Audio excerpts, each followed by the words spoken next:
22 anak buah KKB Papua ditembak mati. TNI Polri konsentrasikan pasukan di 4 markas OPM.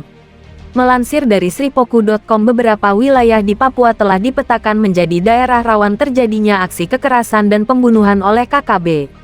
Merespon berbagai aksi yang dilakukan KKB, TNI maupun Polri telah berupaya keras melakukan berbagai cara untuk memanilisir berbagai aksi dari kelompok separatis yang meminta merdeka itu. Salah satu upaya yang dilakukan yakni membentuk satuan tugas khusus. Bahkan tidak sedikit pasukan TNI Polri diterjunkan di daerah basis KKB menjadi korban. Salah satunya Jenderal TNI Bintang 1 yang menjabat sebagai Kabinda Papua. Faktor kelompok kriminal bersenjata Papua sulit diberantas. Perlindungan dari tokoh lokal, faktor taktikal geografis yang lebih sulit, dan faktor koordinasi antar lintas tim yang ikut bergerak bersama-sama melawan KKB. Markas KKB di Papua. Sementara itu, institusi kepolisian telah memetakan kabupaten yang menjadi basis dari kelompok separatis Papua Merdeka, antara lain Intan Jaya, Mimika, Nduga, Puncak dan Puncak Jaya. Wilayah Intan Jaya terdapat 3 kelompok KKB yang kerap melakukan kekerasan. Kelompok itu yakni kelompok pimpinan Sabinus Waker, kelompok Undius Kogoya dan kelompok pimpinan Louis Kogoya. Sementara di Kabupaten Puncak, terdapat 5 kelompok yang berdiam di wilayah ini, yakni kelompok pimpinan Goliat Tabuni, kelompok Lekagak Telenggen, kelompok Peni Murib, dan kelompok pimpinan Ando Waker. Sementara untuk di Mimika dan Nduga masing-masing satu kelompok, yakni di Mimika kelompok pimpinan Joni Botak dan di Nduga kelompok pimpinan Egyanus Kogoya. Sepanjang tahun ini polisi mencatat sedikitnya lebih dari 30 kasus penyerangan, penembakan dan kontak senjata yang dilakukan KKB di 4 kabupaten ini. Polri pun mencatat sudah 31 orang KKB telah ditindak. Dari 31 orang, 22 orang diantaranya meninggal dunia. 8 orang ditangkap, dan 1 orang luka yang melarikan diri. Selain itu juga ada 24 KKB yang menyerahkan diri. Artikel ini telah tayang di tribunpapua.com dengan judul Kelompok Separatis Papua Sulit Ditangkap TNI Polri, meski pasukan khusus diturunkan. Ini alasannya.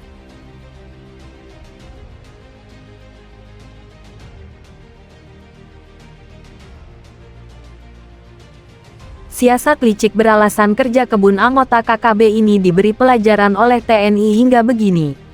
KKB di Papua sampai saat ini masih berkeliaran bebas. Banyak anggota KKB yang tak dikenal oleh TNI Polri. Saat berpapasan dengan TNI, anggota KKB ini kerap berbohong dan menutupi identitas mereka. Seperti kisah yang terjadi baru-baru ini.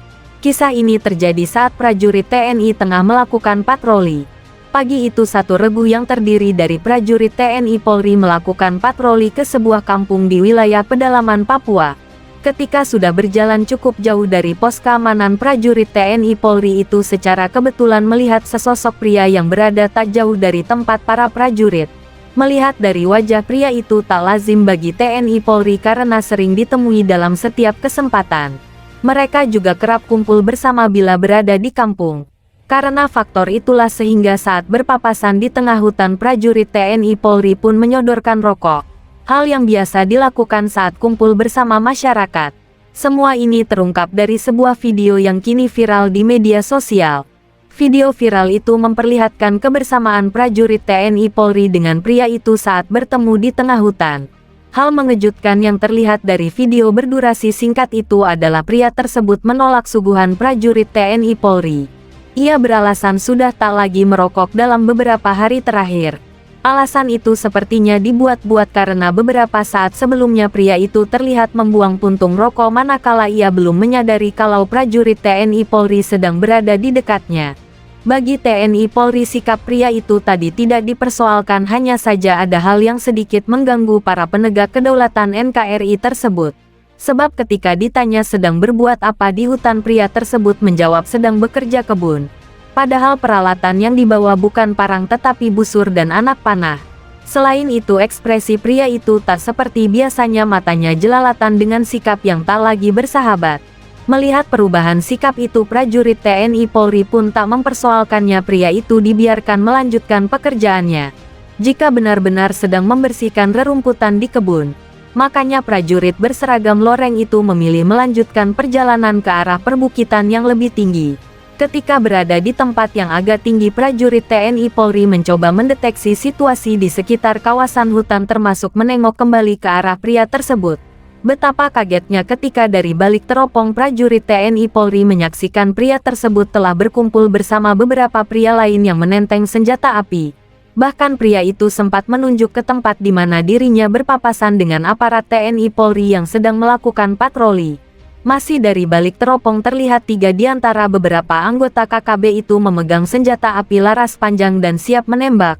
Anggota KKB itu tak tahu kalau pasca berpapasan dengan pria itu prajurit TNI Polri lantas mengambil jalan lain menuju bukit yang dituju.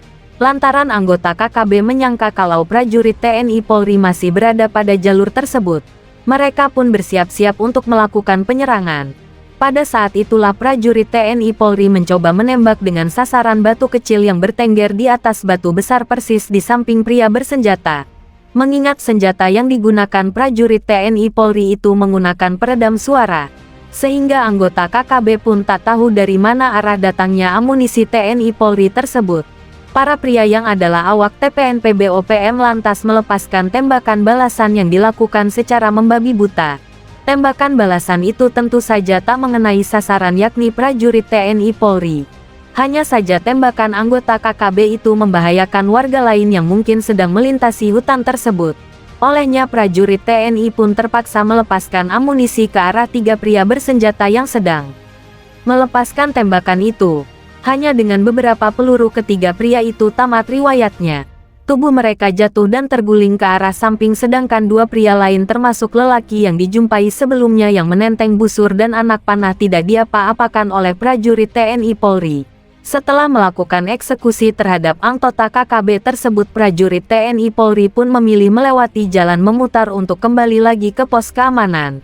Ketika hari menjelang sore, 2 pria yang masih lengkap dengan busur dan anak panah mendatangi pos keamanan lalu melaporkan tentang insiden baku tembak yang terjadi di tengah hutan beberapa jam sebelumnya. Kedua pria itu melaporkan hal yang bukan sebenarnya.